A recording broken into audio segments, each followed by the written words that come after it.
السلام عليكم ورحمة الله وبركاته. أخباركم إيه؟ إن شاء الله تكونوا بخير وفي أحسن حال يا رب دايما. بصوا يا حبايبي، النهاردة أنا طبعا في أوردر اتطلب مني. حد كده عزيز عليا صراحة طلب أوردر. انتوا عارفين الدورة بتاعتنا دي عمر يوم. النهاردة عمر 42 يوم في الاساس والبط والأبيض. ما شاء الله الأوزان حلوة في الأبيض خالص. الأوزان بتاعتنا مظبوطة ما شاء الله. أوزان الأبيض أوزان الأبيض حلوة. يعني 3 كيلو. الساسو طبعا انا كنت عايزه اسيبه تاني. بس الاوزان يعني كيلو 800. طبعا ايه الاوزان انا كنت عايزه اسيبها شويه تاني، بس طبعا الاوردر ده طلب مني، وصراحه حد عزيز عليا ما قدرتش ان انا ارفض لها يعني الاوردر بتاعها. ما شاء الله قلت اطلع لها الاوردر ده النهارده. عشان بس ان انا ايه ابتدي اطلع فيه، بس الساسو يعني ايه هسيب اللي عندي. اسيبه شويه. النهارده هننضف الاوردر بتاعنا دوت وهنظبطه كده، وهوريه لكم بعد ما يخلص باذن الله. دورتنا كانت عمر يوم، والنهارده 42 يوم ما شاء الله. زي ما بقول لكم كده، اللي عايز يبتدي يشتغل يشتغل، اللي عايز يبتدي يطلع دورة كده يطلع، واللي يطلع شغل.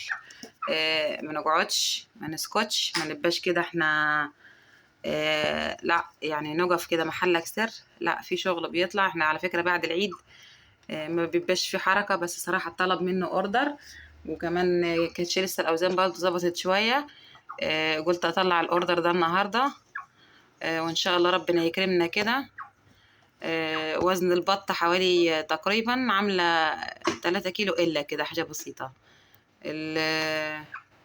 الوزن الساسو عامل حوالي كيلو 700 كيلو 800.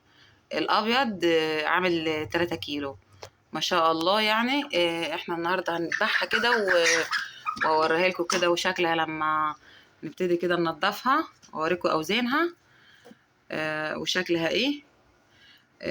هتتابعوا معايا كده في الفيديو النهارده باذن الله، يا رب باذن الله يعجبكم. نبتدي كده نشتغل فيهم واوريه لكم. خليكم معايا. ادينا خلصنا التنظيف. الحمد لله كده تمام. ادي البط بتاعنا بطايه ما شاء الله. هي وزنها يعني مش كبير وكده، بس هي طلب يعني صاحبة الاوردر هي اللي طلبت ايه الوزن ما يكونش يعني كبير. طبعا ايه طلعت لها دي الدورة اللي احنا طلعناها من عمر يوم. ادي البط البيور، وديت الفراخ البيضة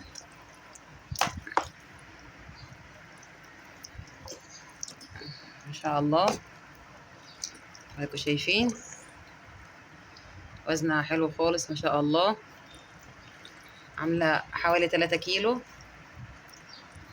ادي دورتنا اللي احنا طلعناها، وكنت بقول لكم الدورة مش هتكمل معانا ويبقى عندكم خير.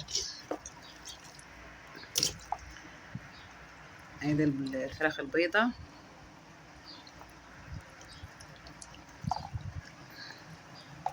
ما شاء الله عليها. ادي الفراخ الساسو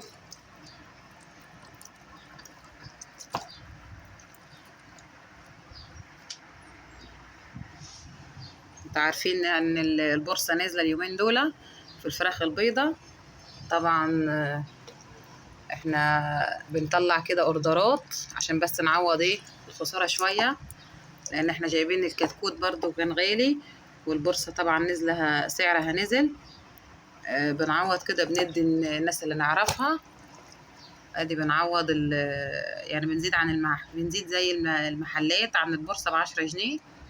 يعني هي ب66 مثلا، النهاردة بنطلع مثلا ب76 زي المحلات. اديكوا شايفين ما شاء الله الفراخ السيسو.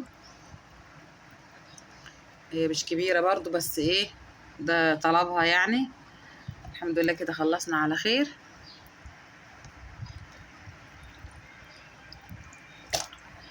ربنا يكرمنا كده جميعا ان شاء الله. زي ما قلت لكم ان الدورة بتاعتنا بتطلع بسرعة، ما نكسلش نشتغل ونطلع شغلنا وما نكسلش. هيطلع معانا الدورة على طول. وربنا يكرمنا فيها بإذن الله كده. ربنا يكرمنا كلنا وابتدوا اشتغلوا وطلعوا دورات. لو جبتوا 50 حاجة وشكلتوها كده زي ما أنا عملت 40 يوم وهيطلع معاكم الشغل زي كده. ما شاء الله. هتقدر تطلع ربح. أي ست بيت هتقدر تشتغل وهي قاعدة في بيتها. هتطلع شغل وتطلع ربح لبيتها ودخل. ادي ايه شغلنا. مش صعب. احنا طبعا زي ما انتوا شفتوا كده في اول فيديوهاتنا الدورة طلعت من عمر يوم وصراحة مش متعبة ولا اي حاجة. الحمد لله لغاية ما احنا ابتدينا نطلع الاوردرات بتاعتنا وشغلنا. يا ريت كل ست بيت شاطرة كده تبتدي تنزل معايا شغل كده من الدورة الجديدة ان شاء الله. وتبتدي كده تنزل معايا كده ونتابع مع بعض يوم بيوم. ان شاء الله ربنا يكرمها. يا رب الفيديو النهارده يكون عجبكم. ويا ريت اللي مش مشترك في القناه يشترك، واللي داخل يعمل لايك كده عشان تشجعني بس ننزل فيديوهات اكتر. والريتش كده يوصل يعلى ويوصل لاكبر عدد من الناس. اشوفكم على خير ان شاء الله. السلام عليكم ورحمه الله وبركاته.